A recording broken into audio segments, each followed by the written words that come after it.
Vou estar compartilhando com os irmãos hoje aí a continuação da nossa série de estudos, né? Nós temos chamado o Deus Pródigo. E eu quero convidar os irmãos para nós estarmos lendo novamente, então, a passagem lá de Lucas, capítulo 15. Por gentileza, você pode estar abrindo. Lucas, capítulo 15.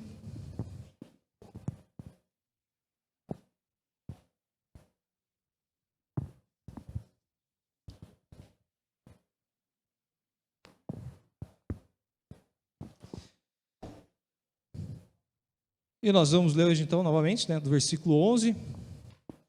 Nós vamos ler até o 24, que é onde está a fatia aqui que realmente interessa ao tema que nós vamos estar revisando hoje. Lucas, capítulo 15, do versículo 11 em diante.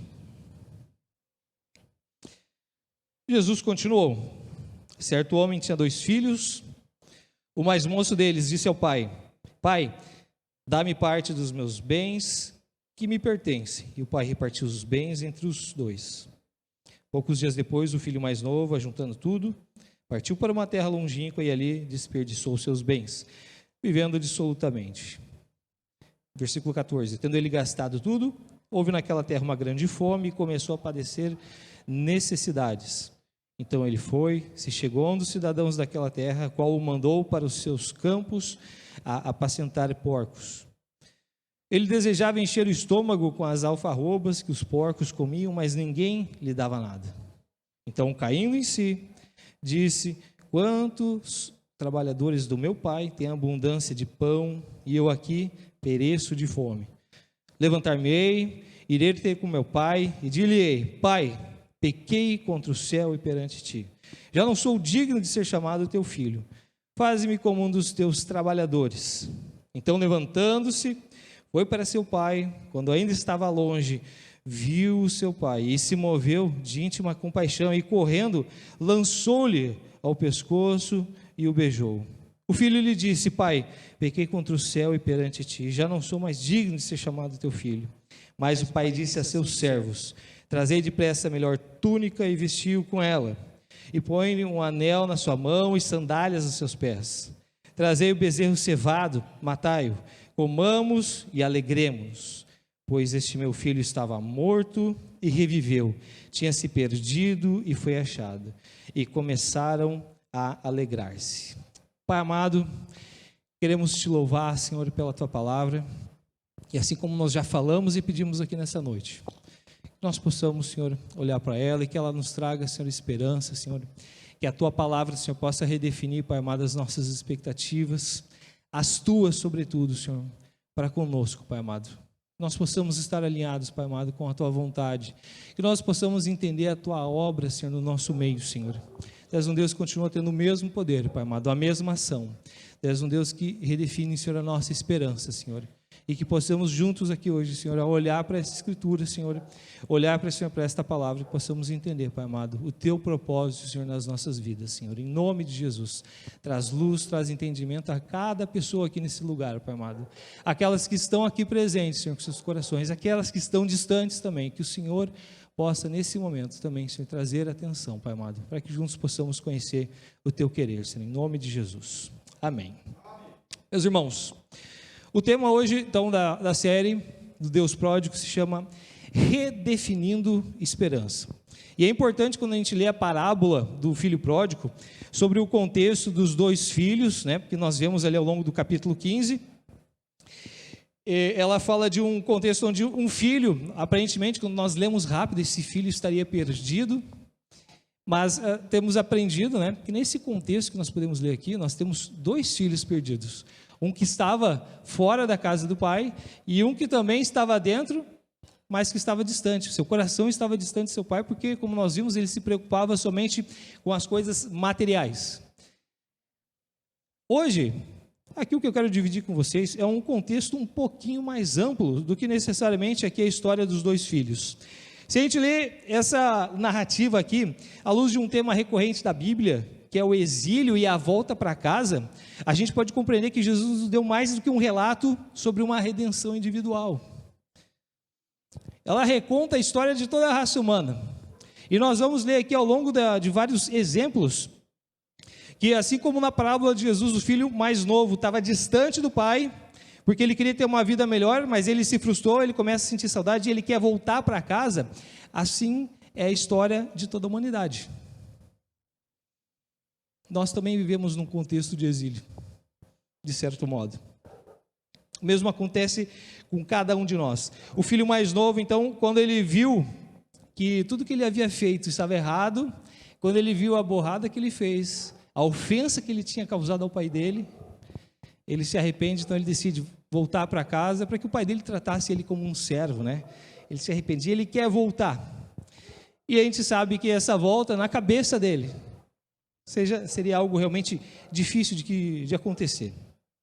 E o mesmo acontece com todos nós, pessoal. A palavra casa, ela exerce uma influência muito interessante na nossa vida. A gente tem lembranças de épocas em que nós éramos felizes, de épocas que remete a gente um sentimento saudoso, né? Aquela coisa boa de estar novamente em casa. Só que é interessante que quando a gente se lança a reproduzir esses sentimentos ou a ir a esses lugares, a gente não consegue muitas vezes reproduzir essa sensação novamente no nosso coração. E eu tenho aqui um exemplo bem claro, quando eu estava pensando sobre essa palavra, que é do lugar onde eu cresci e morei. Eu morei em Cachoeirinha a minha vida toda, bairro Marechal Rondon. Quem conhece lá onde o Heleno mora, sabe que o Juliano se manifestou, o Juliano era de lá, ele morava 3 quadras abaixo de mim. Eu não conhecia ele, a gente foi se conhecer aqui na igreja, né, Juliano? Rafael era de lá também. Meus pais moraram lá praticamente 40 anos. Aí, há pouco mais de 3 anos, eles decidiram vender, foram para Porto Alegre. Toda vez que eu vou cortar cabelo lá no Daniel, não estou fazendo propaganda aqui para você, tá? Mas toda vez que eu vou lá no Daniel, barbearia, muitas vezes eu penso assim, eu vou passar pela frente da casa do pai. Porque vem aquele sentimento, né? Poxa, naquele lugar ali eu cresci, naquele lugar ali eu brinquei, naquele lugar ali eu vivi coisas difíceis também, naquele lugar eu passei toda a minha infância, educação, até eu casar e sair de casa. Quando a gente passa na frente, vem aquele sentimento, cara, coisa gostosa. Tem um adesivo lá que eu coloquei no vidro da garagem, que até hoje está lá. O vizinho novo entrou, botou lá aquele adesivo, e eu me lembro de ter colocado aquele adesivo. Então, sabe aquelas coisas marcantes que você lembra da sua infância em algum lugar ou alguma cidade? Eu passo toda a vida pela frente ali, dou uma quebrada aqui no caminho, volto para a minha rota, só para eu passar na frente da casa do pai e da mãe, que já não é mais do pai e da mãe, né? E, para minha surpresa, meus irmãos, muitas vezes o sentimento não é gostoso. Porque quando eu olho, eu via o quanto com carinho minha mãe cuidava daquele jardim na frente da casa. Cara, imagina a confusão que era se a gente entrava de carro. Quando eu e o Heron compramos carro, botava o carro aqui do lado, em cima da grama, pensa a confusão que era e a resenha que dava se a gente cavocava a grama. Então era tudo cuidado, era com carinho. Hoje eu passo ali, e apesar de meu coração, de certa forma, estar ligado àquele endereço, àquele lugar, eu olho e muitas vezes também me traz assim aquela angústia, porque eu já não posso mais entrar. A minha mãe já não cuida mais do jardim, já não é mais a mesma coisa. Então, eu não consigo reconstruir esse sentimento no meu coração. Ele não é pleno quando eu passo lá na frente da casa do pai e da mãe. Talvez você possa ter o exemplo, né? Talvez você não seja de Gravataí, você veio do interior, você tem sempre aquele sentimento, né, de voltar para casa, para minha terra natal, para visitar meus pais. Mas geralmente esse sentimento é frustrado. Por quê? Porque já não são mais, essas coisas já não são mais como um dia foram. Esses sentimentos que tem dentro de nós, pessoal, muitas vezes a gente busca no nosso contexto familiar também, né? Sabe aqueles sentimentos das pessoas, poxa, Natal, Páscoa, Dia dos Pais, Dia das Mães, em que você tenta reunir sua família, pensando, poxa, vou fazer um dia especial, vai ser um dia legal, eu vou estar com a minha família, com meus irmãos, a gente vai tomar chimarrão, lá no meio do chimarrão começa o quebra-pau. Você lembra daquela sua disputa com o seu irmão, aquela rixa que muitas vezes tem na família. Já fecha o tempo, né? E eu acho, não sei se na tua família acontece isso, também às vezes acontece, dá uma pleiteada no tempo, cada um conhece já essas manias, tem muita proximidade, tem muita afinidade, né? E às vezes acontece isso. Claro, a gente sabe que tem famílias em contexto que você perde o controle, né? Mas eu tenho certeza que todos vocês aqui podem ter algum sentimento assim, talvez de uma casa, de um lugar, ou de uma época da sua vida em que você viveu e que era gostoso, era bom. Nós não conseguimos recriar isso. De certa forma, quando a gente olha para Deus, meus irmãos, nós estamos no mesmo contexto. Eu e você estamos numa mesma condição. Você quer recriar algo. Você quer viver algo bom.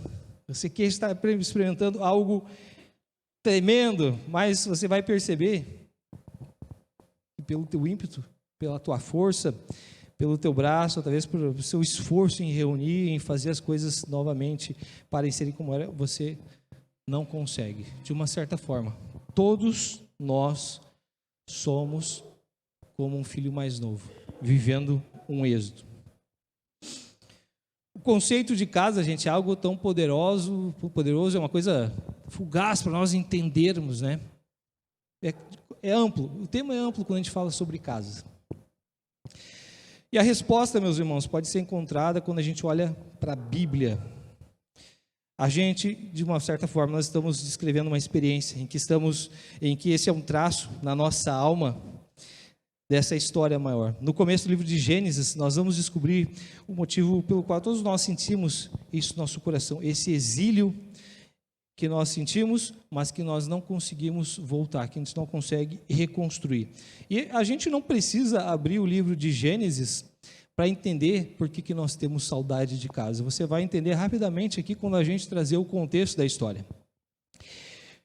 E basicamente, por que nós temos essa saudade, esse sentimento saudoso e nós não conseguimos reconstruir, meus irmãos? Porque nós somos criados para viver no jardim do Éden. Você já parou para pensar nisso? Quando Deus desenhou lá, fez o projeto, criou o mundo, os céus, a terra, os animais, depois Ele cria o homem, cria a mulher, vocês vão administrar tudo isso aqui. O que acontece? Pecamos, fomos expulsos, meus irmãos, da presença de Deus. No jardim do Éden não tinha decadência, não existia morte. No jardim do Éden não existia desastre natural.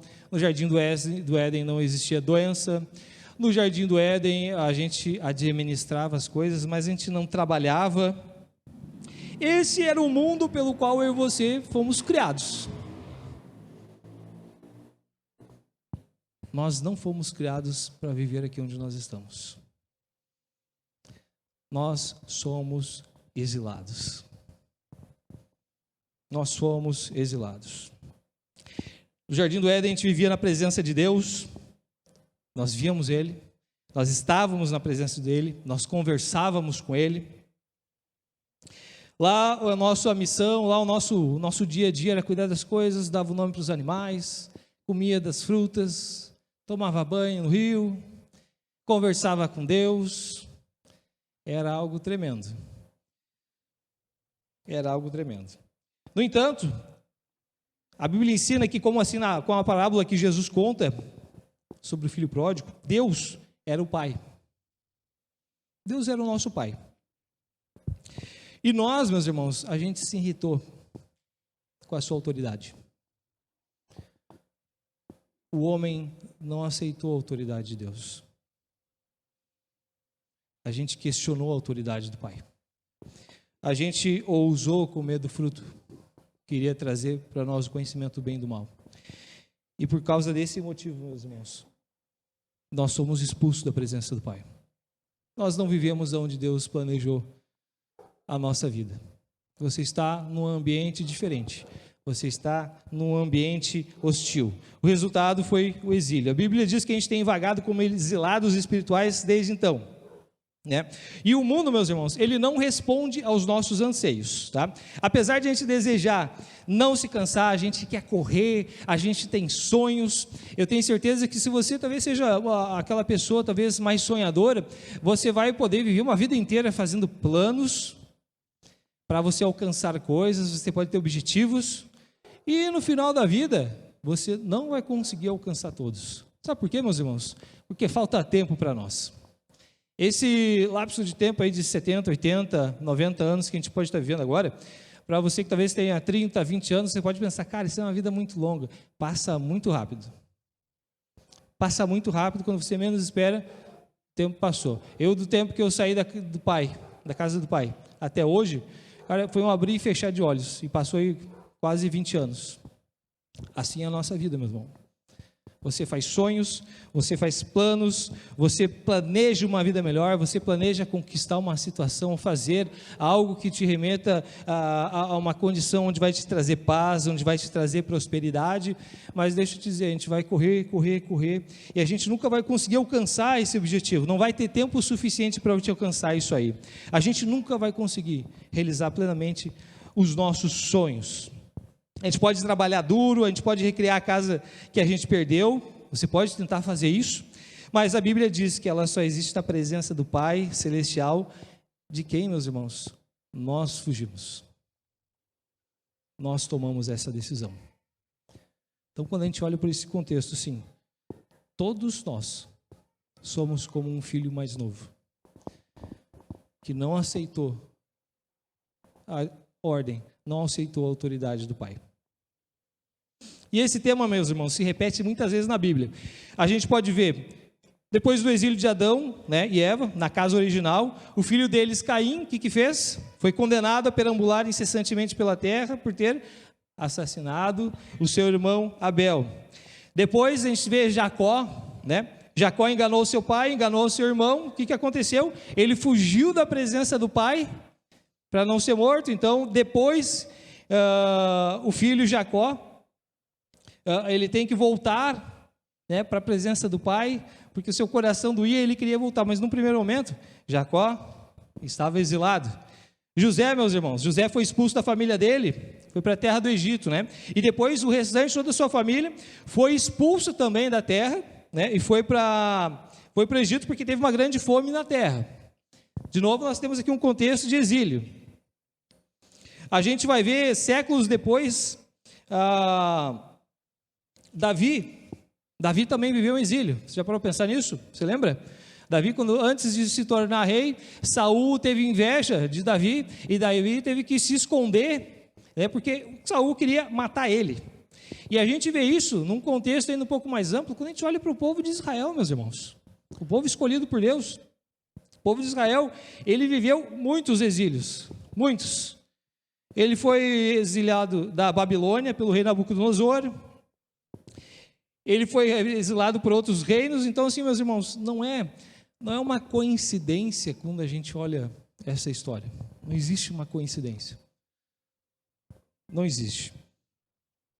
A mensagem da Bíblia é que a raça humana consiste em um bando de exilados tentando voltar para casa. E a parábola do filho pródigo, ela vem para nos lembrar disso mais uma vez. Nesse contexto mais amplo, onde eu e você somos exilados da presença de Deus.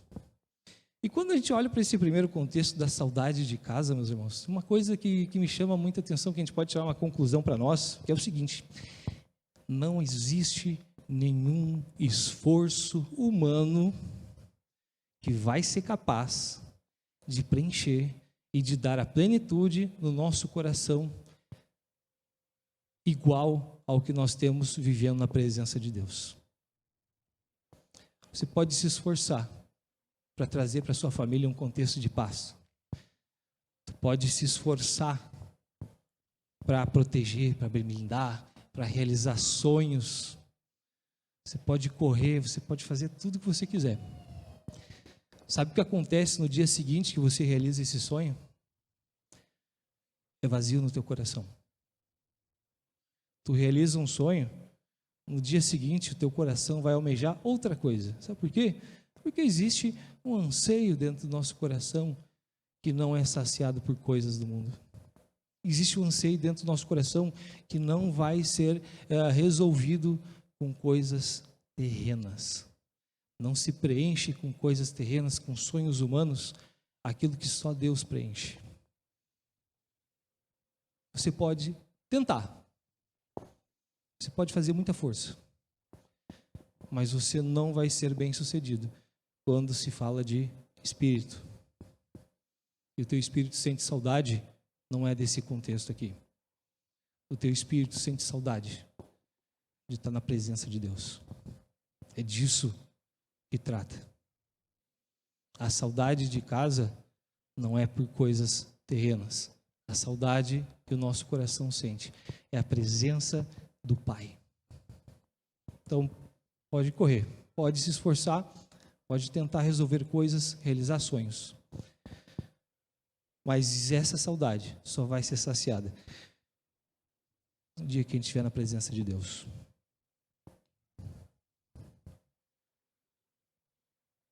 Existe um poeta inglês, o nome dele é Robert Frost, e ele falou a seguinte frase: lar é onde e quando você tem que ir e eles têm que aceitar você. Essa frase, meus irmãos, essa definição de lar, ela parece ser bem clara para nós, né? O que é lar? Mas, agora, quando a gente está falando no contexto, né, do filho mais novo, que se arrependeu do que fez e agora decide voltar para casa, não parece ser uma coisa tão óbvia. Existe ali no coração dele um receio, né? Ele sabe da dificuldade que vai ser voltar para casa. Ele sabe disso. Porque, como nós vimos, ele ofendeu o pai dele. A Bíblia passa muito rápido, né? Jesus conta essa passagem, essa parábola ali, que ele chega para o pai, pede ali a herança dele, e aí o pai, aparentemente assim, de bom grado, entrega, e ele faz isso. Só que quando a gente olha, né, para o contexto da sociedade, naqueles dias a gente sabe que era um sistema patriarcal, e aquilo foi uma ofensa, meus irmãos. Foi um disparate o que ele fez. Aquele pai foi envergonhado. A Bíblia não fala. Esse contexto não traz esses detalhes. Mas foi vergonhoso o que esse filho faz para esse pai. Foi aquela coisa que hoje, nos nossos dias, a gente está olhando, cara, como esse filho fez isso para aquele cara. Ele fazia tudo por ele. Ele cuidava, ele tratava, ele dava comida. E ele foi lá e ele ofendeu o pai dele dessa forma. Algo que traía uma comoção para nós. A ofensa do filho mais novo foi algo grande para o seu pai.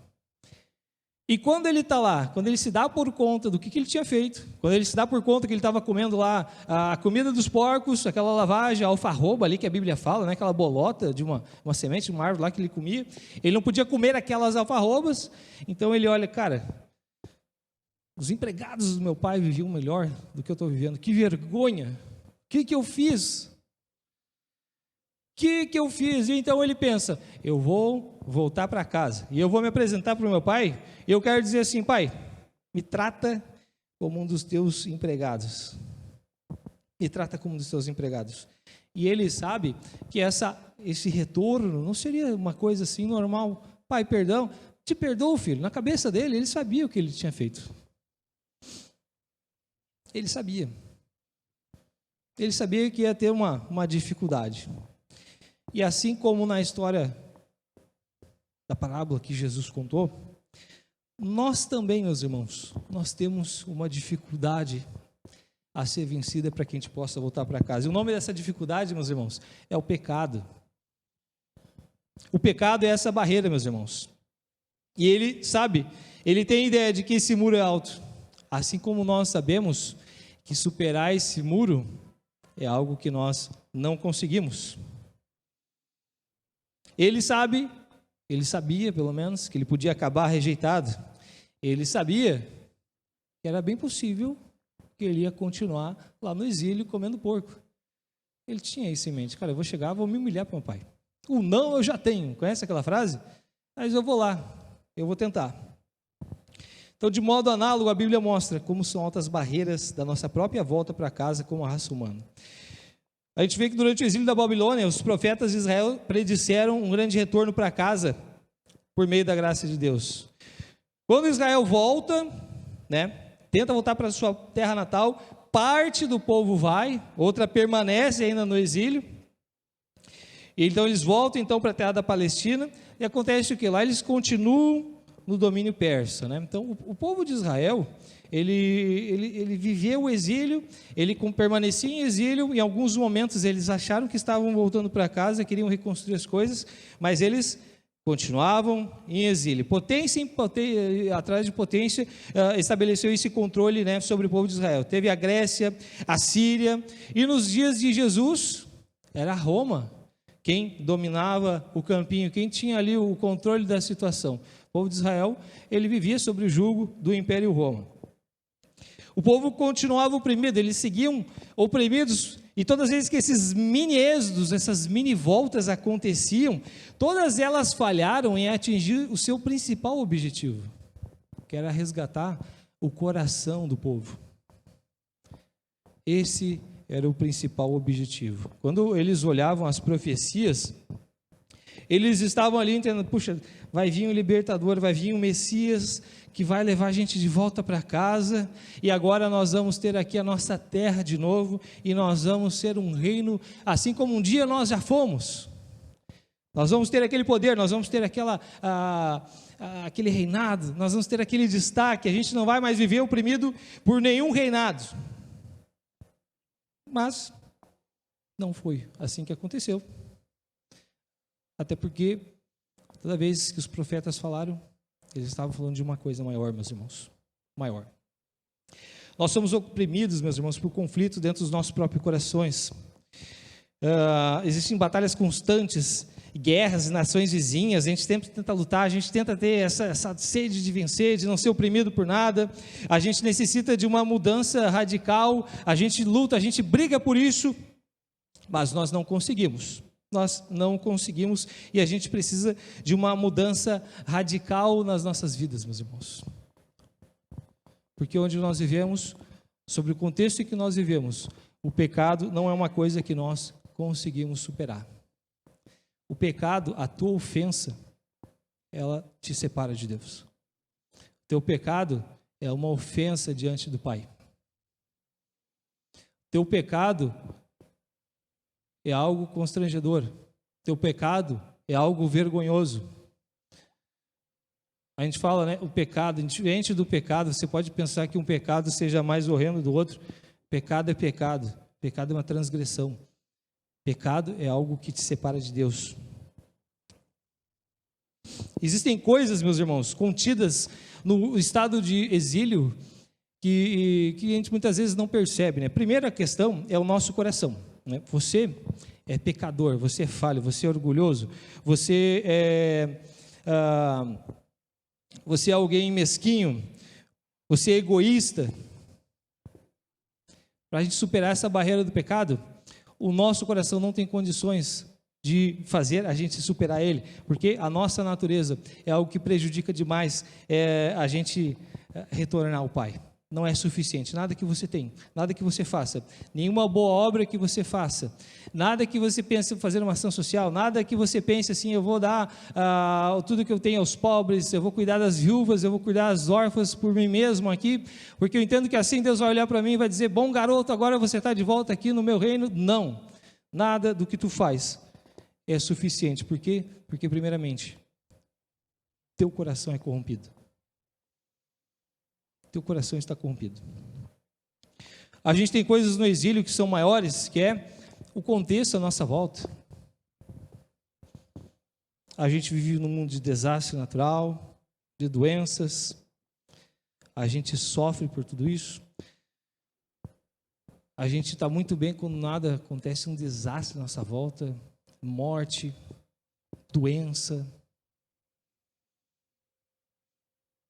Existe um contexto maior do exílio que eu e você sofremos, que a gente também não consegue dominar. Então parte é o nosso coração, que é duro, que é orgulhoso, que é mesquinho, egoísta, como a gente falou.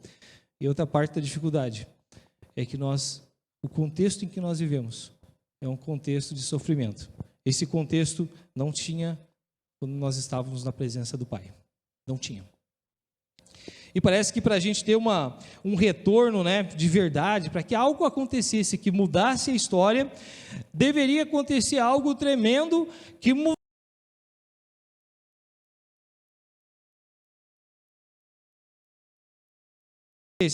E como isso podia ser alcançado? A gente vê que nos tempos do ministério de Jesus, muitas pessoas em Israel haviam se dado conta de que, apesar do regresso da Babilônia, a nação continuava exilada, a justiça e a opressão e as perdas, as aflições ainda dominavam ali a situação da nação. E muitos começaram a orar para Deus, começaram a pedir então a Deus pela vinda do Messias, né? E eles imaginavam que ia ter uma libertação nacional, uma libertação política. Eles pensavam que o povo de Israel ia ter aquela hegemonia como uma nação novamente. Eles pensavam que o rei de Israel, o Messias, ele iria vir para redimir o povo de Israel, seria uma figura de força militar, seria alguém que iria passear no meio lá de Roma e ia constranger aquelas pessoas com a liderança dele.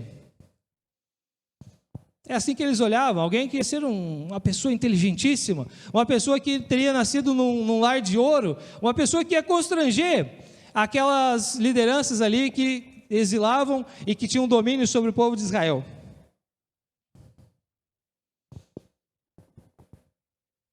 Não foi assim. Não foi assim que Jesus veio. O povo, quando viu Jesus, quando viu os milagres, eles começaram a andar em torno de Jesus. Aquilo chamou atenção. Mas a gente vê que no final da história, Cristo foi crucificado. Cristo foi abandonado.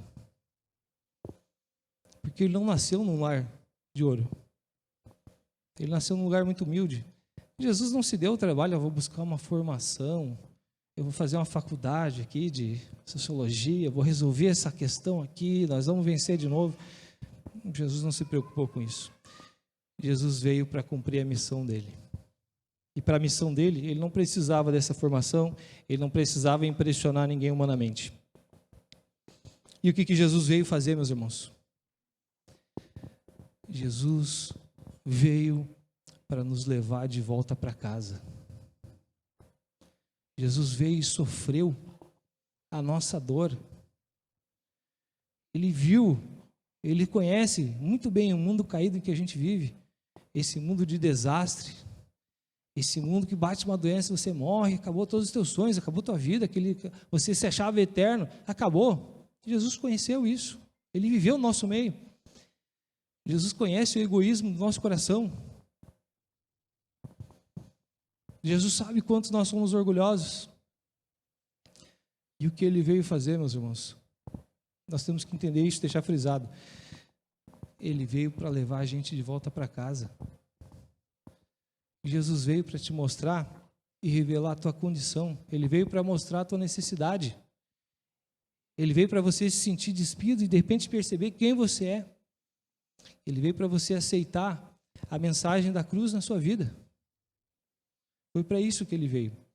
Mas nós, meus irmãos, pelo nosso orgulho, pelo nosso senso de justiça, pela nossa forma de olhar as coisas, pela forma como o povo de Israel olhou para as profecias, o que eles fizeram?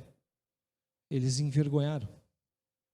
O povo de Israel crucificou Jesus. Ele se viu sozinho. Jesus se viu sozinho. Jesus, ele não veio em força, mas ele veio em fraqueza. Ele experimentou o exílio que nós merecemos. Ele foi expulso da presença do Pai, ele foi lançado na escuridão, ele sentiu esse desespero que a gente sente, a alienação espiritual, ele sentiu, ele esteve no nosso lugar. Ele tomou para si todas as consequências da rebeldia humana, desse sentimento de não pertencer a lugar algum no cosmos, para que a gente pudesse ser recebido na verdadeira casa. Aonde é a verdadeira casa, meus irmãos? É na presença de Deus. Muitas vezes a gente pode observar, o que a gente pode tirar de conclusão para nós?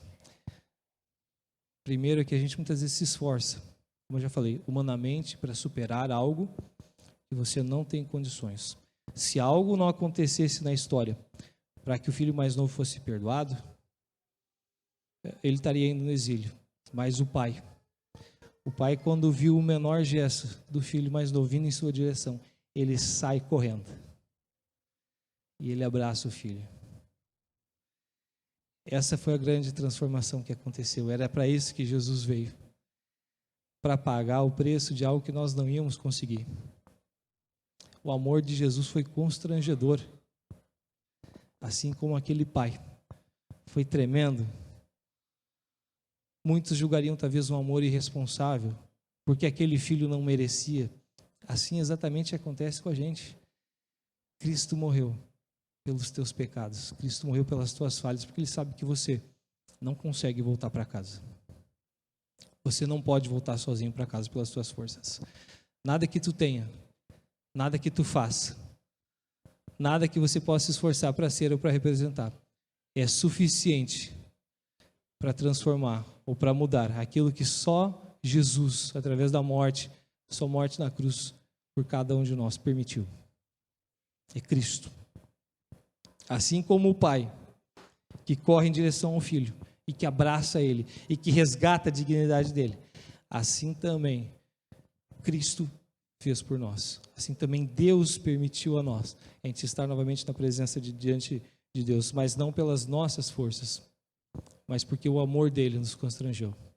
Mas que por causa do amor dele, nós somos aceitos em casa novamente.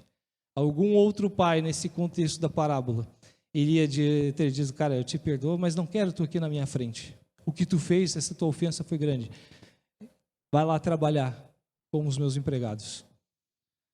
Deus não. Deus, Ele te abraça, Ele corre na tua direção. Quando você se encontra, quando você reconhece a sua condição, a sua natureza, o seu orgulho, quando você se arrepende do que você é, o Pai, que te ama de uma forma tremenda, Ele vai te perdoar e Ele corre na tua direção. Quando nós damos esse passo em direção a Cristo, é Deus quem corre também na nossa direção. E Ele vai te colocar uma roupa nova, Ele vai botar um anel no teu dedo, Ele vai botar sandálias nos teus pés, e Ele vai resgatar essa dignidade na tua vida.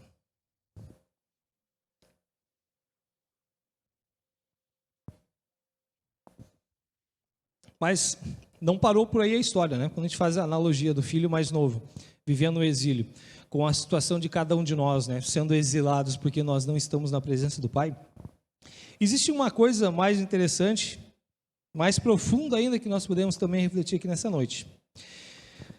Como a gente já falou, Jesus, ele não morreu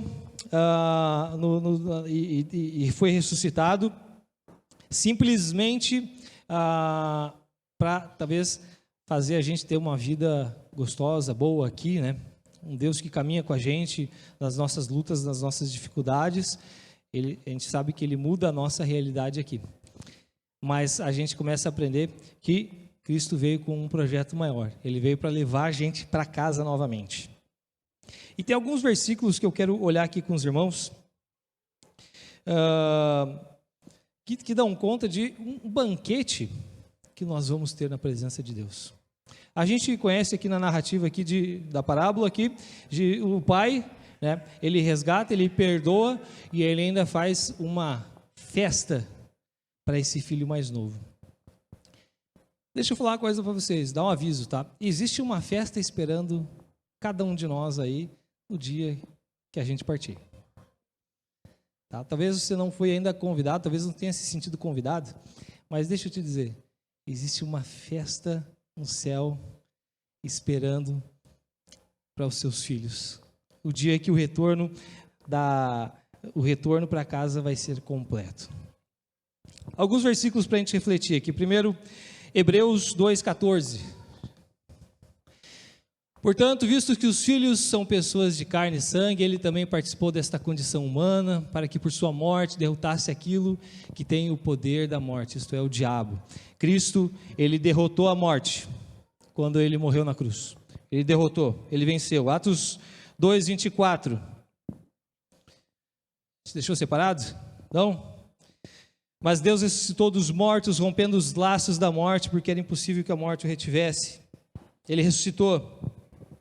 Por ter pago o preço dos nossos pecados com a sua morte, Jesus lançou a vitória sobre o poder da morte, da decadência, da desordem que impede a gente e impede o mundo de voltar para casa. E algum dia ele vai retornar, meus irmãos, para tornar essa casa completa, conforme escreveu Isaías. Se a gente lá vem em Isaías 35, eu não vou abrir para os irmãos, eu tenho aqui pronto. Sim, seu Deus virá para salvá-los. Então se abrirão os olhos dos cegos e destaparão os ouvidos dos surdos. Então os coxos saltarão como um cervo e a língua do mudo cantará de alegria. Os que o Senhor resgatou voltarão, entrarão em Sião com cantos de alegria duradoura, alegria duradoura. Ele coroará a sua cabeça, júbilo e alegria se apossarão deles, e o suspiro e a tristeza vão fugir da presença de Deus. No fim da história, meus irmãos, do filho pródigo, há um banquete de boas-vindas para todos nós. Há um banquete para todos nós. Você lembra de algum dia de uma festa que você viveu, que foi divertida? Você se lembra daquele encontro em família que você teve, que foi marcante? Onde estavam todos, onde foi gostoso, onde o pessoal não brigou. Talvez você era pequeno, você via toda a sua família reunida. Eu fazia isso, né? Natal e Ano Novo, a gente se reunia todo mundo lá em Torres, na casa da avó, e fazia aquele churrascado no dia 1º, os primos tudo junto. Aquilo era uma coisa tão gostosa. Eu me lembro quando a gente ia para casa, muitas vezes a gente ia os olhos meio marejados, porque sabia que ia demorar para estar ali de novo. Meus irmãos, existe nos céus uma festa que é muito maior do que qualquer situação que você possa imaginar. Existe uma festa garantida nos céus, porque Cristo morreu, Ele derrotou a morte, Ele ressuscitou. Existe uma festa garantida, porque assim Ele prometeu, através do seu profeta Isaías, que nesse lugar não ia ter choro, nesse lugar a alegria ia ser completa, nesse lugar não ia ter fome, nesse lugar não vai ter frio, nós não vamos sofrer nesse lugar. Existe uma festa tremenda assim, vindo a nós, o dia que nós completarmos essa volta para casa, que foi algo que Deus planejou para nós. A gente vê em Apocalipse 19, versículo 7, tem separado ali? Regozijemo-nos, vamos alegrar-nos e dar-lhe glória, pois chegou a hora do casamento do Cordeiro, e a sua noiva já se aprontou. O Cordeiro é Jesus, a noiva é a igreja. Quando Deus completar a obra dele, através de Jesus, levando cada um de volta para casa, existe uma festa que vai acontecer nos céus, quando nós vamos estar vivendo juntos novamente. Assim é prometido para cada um de nós. O Cordeiro é Jesus, Ele que se sacrificou pelos nossos pecados, para que a gente pudesse ser perdoado e devolvido para casa. E esse banquete, meus irmãos, vai acontecer na Nova Jerusalém, que é o céu, a cidade santa. E nós vamos estar na presença de Deus, nesta cidade santa. Nós, igreja, vamos estar lá, meus irmãos. É nos dito que a presença de Deus, ela pode ser sentida nessa cidade, onde fica em um lugar notável. A Bíblia fala em Apocalipse 22:2 da árvore da vida, onde as suas folhas elas trazem cura para as nações. Como nós falamos, não vai haver doença, porque na árvore da vida nós seremos curados. Ele traz cura a todas as nações. É na presença do Pai. A gente vai sentir a presença do Pai. A Bíblia fala que nós vamos sentir essa presença. Nós não vamos estar ali simplesmente, talvez, passeando, zanzando, voando. Talvez você pensa que seja talvez a eternidade. Eu não sei talvez o que você pensa do céu, mas a Bíblia dá conta que nós vamos ter uma festa vivendo na presença de Deus. Nós temos uma festa aguardando cada um de nós. No fim da história, meus irmãos, toda a terra ela volta a ser o jardim de Deus. A morte, a decadência, o sofrimento, os desastres, tudo isso aí vai ser abolido, meus irmãos, tudo. Não vai mais ter guerra de nação com nação, coisas que nós vivemos há muitos anos e a gente vai continuar vivendo, meus irmãos, porque nós vivemos num mundo caído. A Bíblia fala em Apocalipse 21, versículo 4, que ele vai enxugar dos olhos todas as lágrimas, né? Não haverá morte, não haverá tristeza, não haverá choro, nem dor, pois a antiga ordem já passou. Jesus, ao contrário de outras religiões que você possa ver por aí, que talvez não te dão uma esperança ou a garantia de um futuro, talvez seja incerto, deixa eu te dizer, Deus é o verdadeiro Deus, e através do seu Filho, nós temos a certeza que a eternidade vai ser um lugar de paz, de alegria. Como eu falei, a gente não vai estar lá voando que nem um anjinho. O que a gente vai estar fazendo? A gente vai estar se alegrando na presença de Deus. A gente vai estar comendo na presença de Deus, se alegrando na presença dEle. Nós vamos estar festejando na presença de Deus. Vai ser, eu poderia dizer talvez um tempo, será que vai ser um tempo de alegria? Não, é um futuro de alegria, é a eternidade na presença de Deus. Nosso futuro não vai ser uma forma impessoal de consciência, não, nós vamos ter consciência de Deus. Consciência. Jesus vai tornar novamente a nossa casa perfeita. Em Jesus, a nossa casa vai ser perfeita novamente.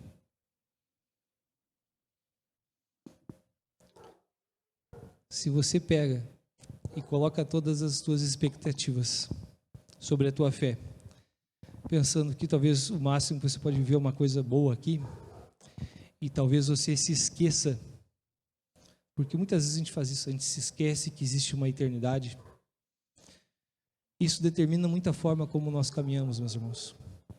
Isso determina a forma como a gente se apresenta na presença de Deus. Isso determina a forma como o meu coração se posta diante de Deus. É muito mais do que reconstruir uma casa aqui. É muito mais do que, me converti, agora eu tenho uma vida boa, que Deus mudou, Ele caminha comigo, eu supero aqui os meus problemas. É muito mais. Deus, através de Jesus, veio para redefinir as nossas expectativas, meus irmãos. E quando a gente tem as nossas expectativas redefinidas, o nosso coração se redefine também com os objetivos, o nosso coração se redefine com a determinação, o nosso coração se determina com a santidade com que nós vamos caminhar, sabendo que o que Deus tem prometido para nós não é aqui, não é um presente humano, mas é a volta para casa, e é para lá que eu me preparo, é para lá que eu quero chegar, é junto da presença de Deus. Ele redefine a forma como nós caminhamos, como a gente se posta. E você pode momentaneamente a sua vida está boa, talvez você não precise de Jesus agora, mas se você olhasse para Cristo como alguém que veio te trazer de volta para casa, que é a presença de Deus, para suprir no teu coração algo que você humanamente não consegue suprir, eu tenho certeza que a tua postura, quando você se chegar diante de Deus, vai ser outra. Eu tenho certeza que a tua caminhada vai ser diferente a partir de hoje. Porque as tuas expectativas não são humanas, as tuas expectativas são celestiais, as tuas expectativas são eternas. Existe uma festa muito maior preparada para os seus filhos.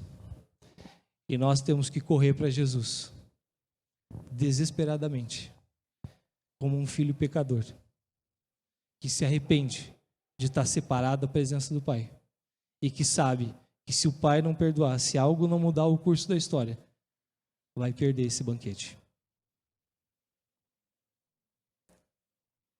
Você pode perder esse banquete, se o teu coração não estiver olhando para o Pai.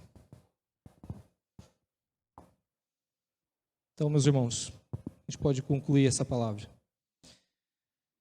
Se você está cansado de tentar recriar os céus aqui, se tu está cansado de recriar um lugar gostoso aqui, deixa eu te dizer, larga tudo isso de mão e corre para os pés de Jesus.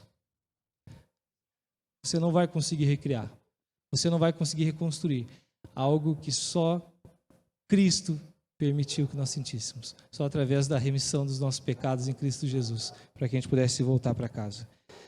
Deus quer redefinir as nossas expectativas, meus irmãos. Deus quer redefinir as tuas expectativas. A tua forma de andar, o teu proceder. A verdade é que quanto mais a gente faz força humanamente para recriar, você está sendo mais uma vez Israel. E queria simplesmente um retorno para casa, para sua terra natal, para ser um reinado forte, bonito, em que as pessoas iriam olhar e dizer, cara, que coisa legal. Mas não foi para isso que Jesus veio. Então, pode se esforçar, pode fazer força, pode fazer um plano bonito, pode juntar várias pessoas contigo. Tudo que você fizer não vai alcançar o objetivo, não vai completar no seu coração algo que somente Jesus pode nos oferecer. E o maior anseio da nossa alma, do nosso coração, meus irmãos, do nosso espírito, é estar novamente em casa com o Pai. Eu quero estar lá. Eu quero estar na presença do Pai.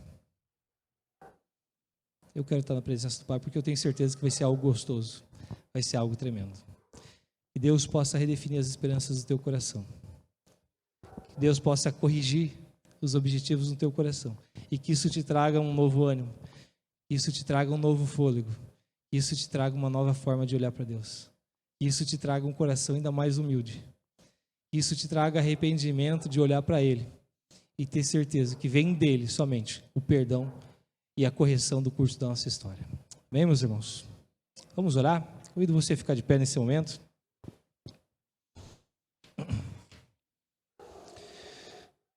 Se tu é, talvez, uma dessas pessoas que está cansado de correr e nunca sentir plenitude, talvez tu é a pessoa que está cansada de correr, de se esforçar para fazer algo bacana, mas nunca consegue.